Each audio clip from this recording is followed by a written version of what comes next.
আজকে আমি perfect participle সম্পর্কে আলোচনা করব।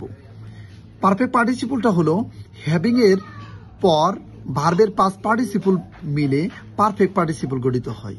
হ্যাভিং এর পর ভার্বের পাস্ট পার্টিসিপল মিলে আমরা জানি ভার্বের ফর্ম তিনটি: present form, past form, past participle form. এখানে পাস্ট পার্টিসিপল ফর্ম থাকতে হবে হ্যাভিং এর পর। এখন আমরা এক্সাম্পলে চলে আসি।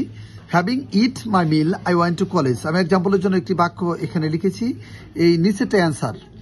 হ্যাভিং ইট হলো ভার্বের প্রেজেন্ট ফর্ম। যদি ইট থাকে তাহলে হ্যাভিং এর পর আমরা জানি পাস্ট পার্টিসিপল ফর্ম বসাতে হবে ভার্বের। তাহলে ইটের পাস্ট পার্টিসিপল ফর্ম আমরা জানি ইটেন, ইটের past form ate, past participle হবে eaten. Having eaten my meal I went to college, এটা পারফেক্ট পার্টিসিপল হয়ে গেছে। এবার এখানে আরেকটা এক্সাম্পল নিচে দেখি। Having take the money the thief went away. টাকাগুলো নিয়ে চুটি পালিয়ে গেল। হ্যাভিং, এখানে হ্যাভিং এর পর টেক এর পাস্ট পার্টিসিপল আমরা জানি টেক এর present form take, past form took, past participle form taken. Having taken, তাহলে এখানে হ্যাভিং এর পরে ভার্বের পাস্ট পার্টিসিপল ফর্ম পড়ছে, তাহলে এটা পারফেক্ট পার্টিসিপল হয়ে গেল। Having taken the money the thief went away. এই তো আমাদের পারফেক্ট পার্টিসিপল সম্পর্কে আলোচনা। ওকে, থ্যাংক ইউ এভরিবডি।